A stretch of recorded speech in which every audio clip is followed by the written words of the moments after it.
Good morning, everybody. Rise and shine. Ready or not, let's do this. This is a ridiculously early morning webinar to get your day started off right, whether you're ready for it or not. There's a little bit of mindset, a little bit of business sense, something to get your MLM, network marketing, small business, brick and mortar, online or off, up and running like a well-oiled machine. Whether you're a newbie, a seasoned veteran, or somewhere in between, there's something here for you. Welcome. My name is Mina. I'm coming to you from New York City, out in the borough of Queens.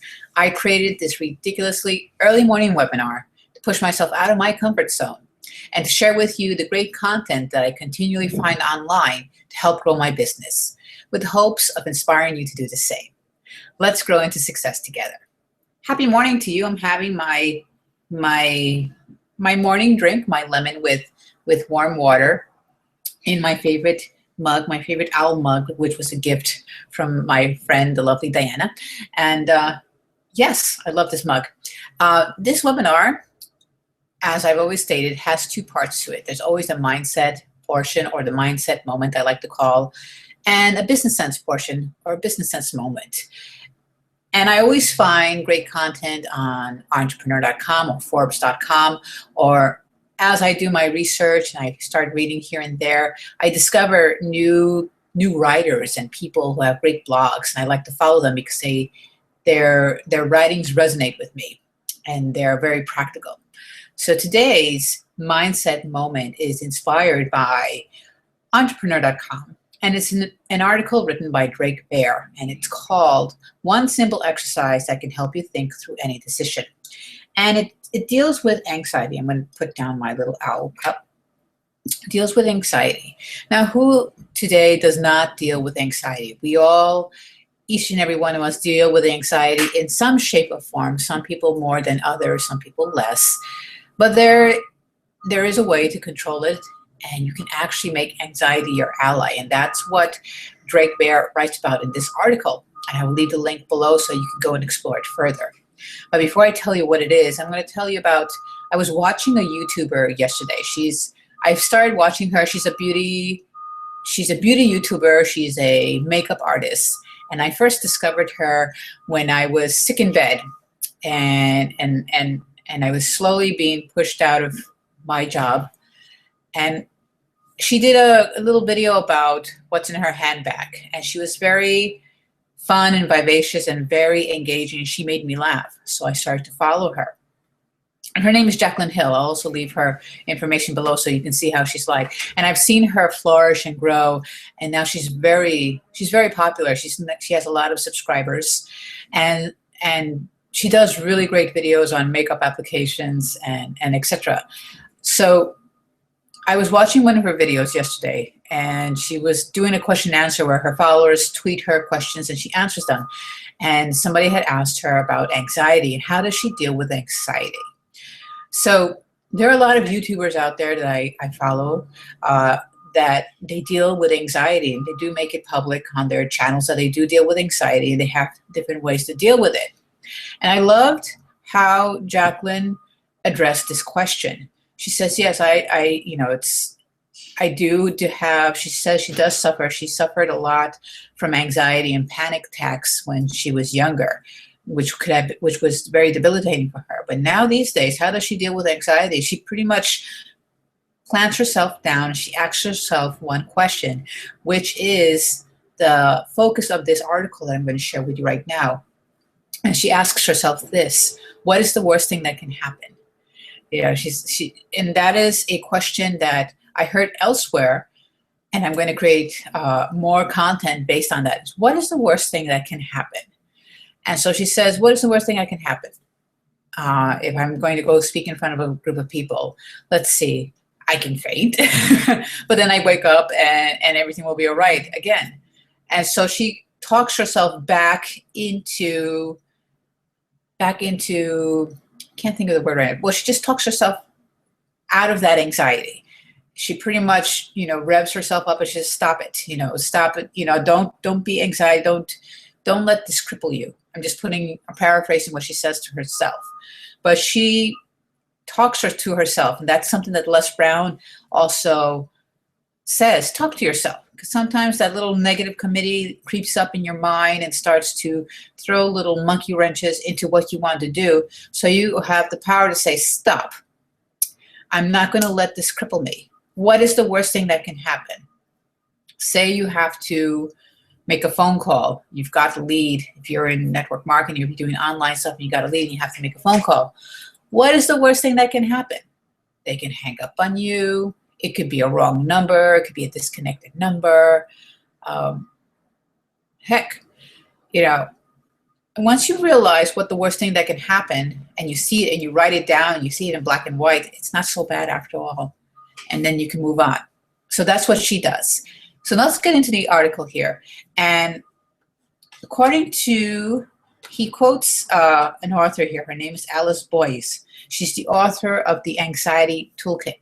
And she's the one that says that you can turn anxiety into your ally with a little bit of mental finesse. And the first thing is to ask yourself, what is the worst thing that can happen? When you think about the worst thing that can happen, or you write it down, then you can mentally prepare for that. So if you're going to speak in front of a group of people, what is the worst thing that can happen? Maybe you sweat profusely, and you don't like to sweat profusely. So if that's the worst thing that can happen, you can have something, you can prepare for that. You can have a box of tissues, or you can carry a towel, or some people, I think Gary Vaynerchuk carries puts those sweatbands on his arm so that he could wipe off when he's talking.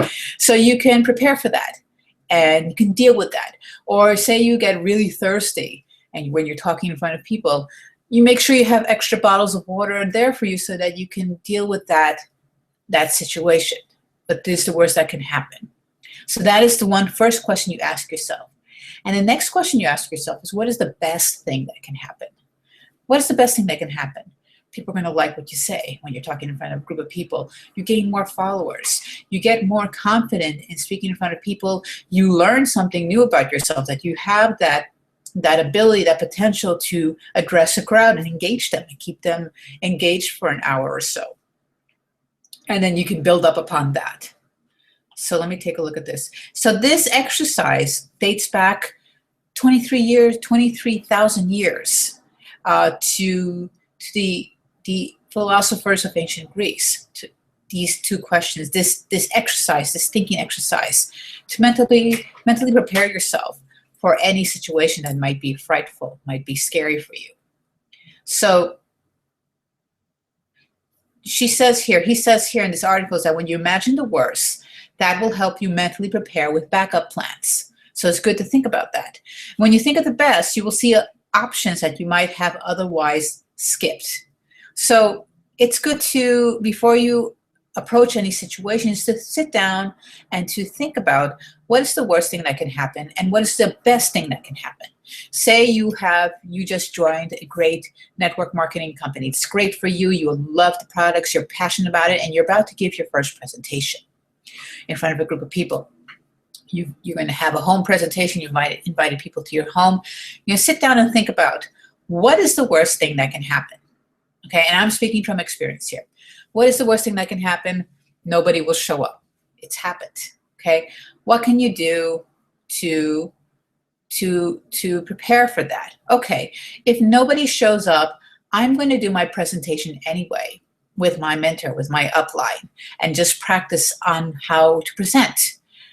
If no one, or let's see, that's one way you can prepare. Or if you, use technology as your ally.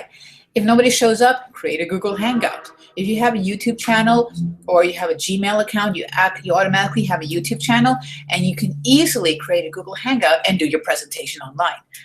And then you create a call to action where you do your presentation, you show your products, and you show how excited you are, and then you tell people with a strong call to action to reach out to you. If they're more interested, you can leave your information below, your email, or your number, your work number, and they can reach out to you.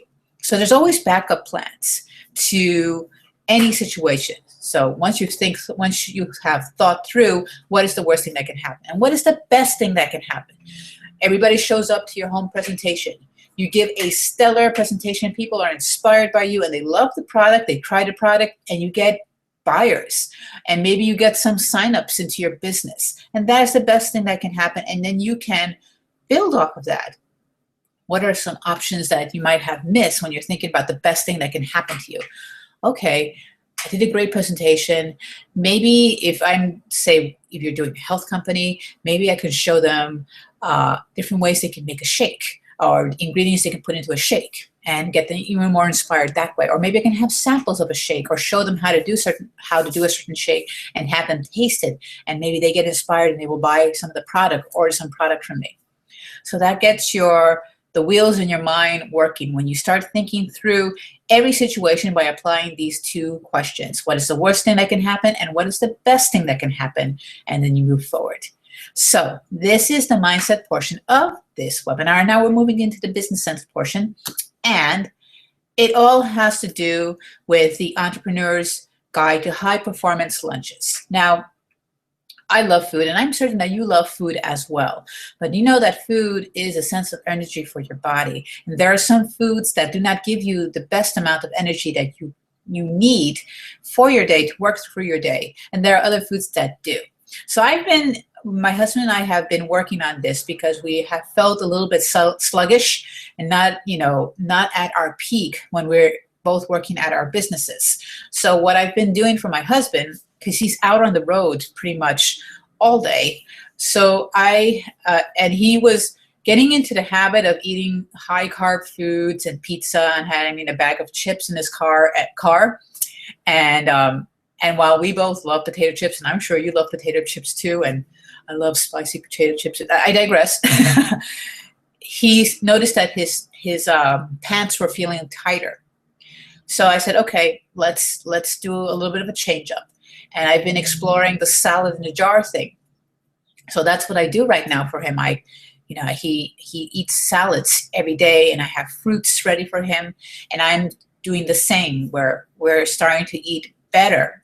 And I'm slowly starting to incorporate exercise. I'm not like running into the gym and going full on blast, working out on machines. I have a jump rope. Let me show you my jump rope. I have a jump rope.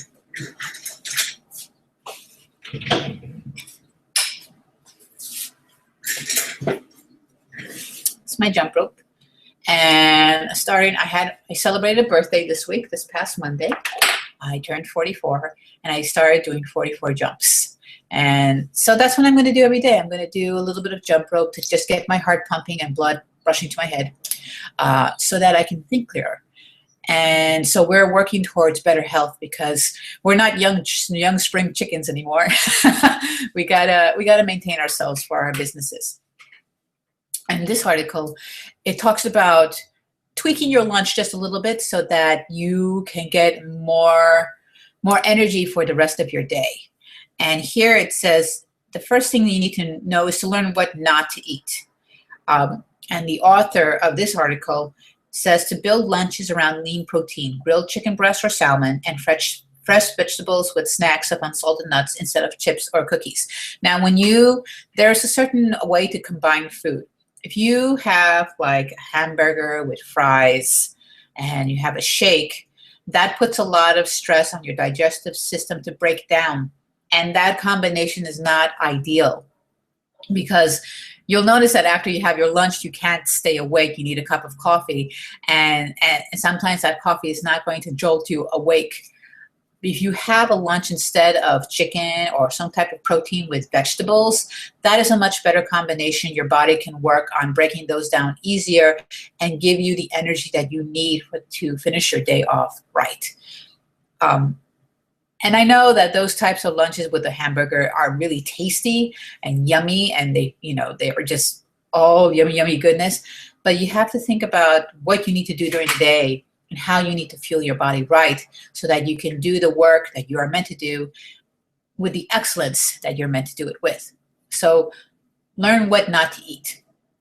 The second thing to have a high performance lunch is if you have to go to the store and find your lunch, to shop the perimeter of the store. Because at the perimeter of the store is where you're going to find the fruits and the vegetables and the fresh meats to buy. So that's what these are the perishable foods that have real nutritional value. So that's the second thing you need to do, is to shop the perimeter of the store. And the third is to schedule food prep, not meals.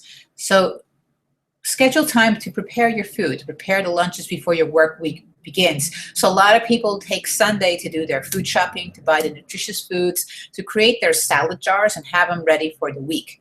And there are ways you can go on Pinterest. You can go on Pinterest and find many boards on how to create these different and yummy recipes for salad in a jar. And you can use mason jars. With the mason jars, they look pretty. I find these Glad Tupperware type things with the screw top things, and I make my husband his salad in a jar that he can take the next morning. And I also pack grapes. I buy a lot of grapes.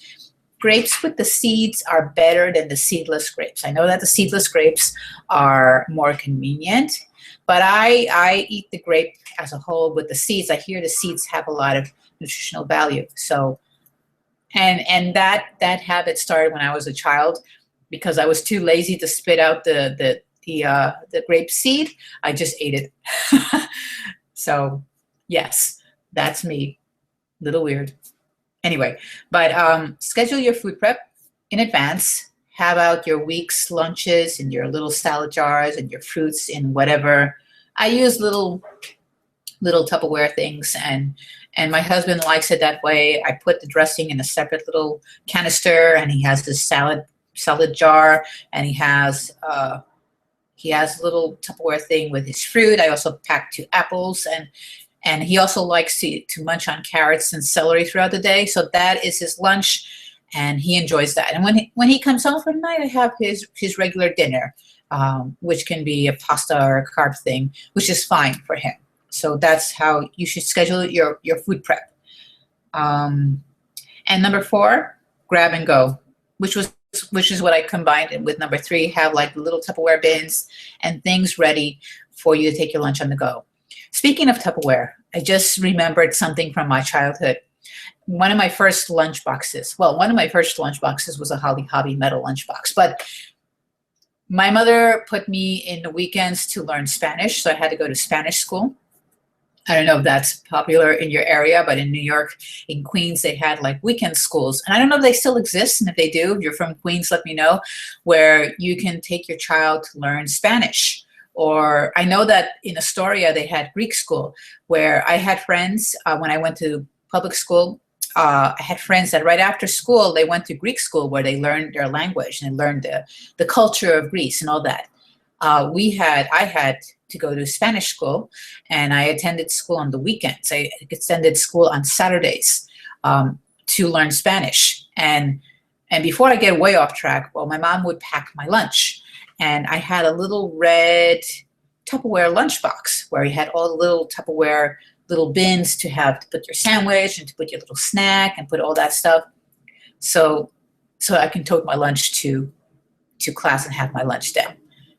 So there are so many options now today. You know, there's Tupperware, and there's also Glad, and there's also all these amazing things. You can even go to the 99-cent store and find plastic bins to store your lunch, so that you can take your lunch with you to work and have a more nutritious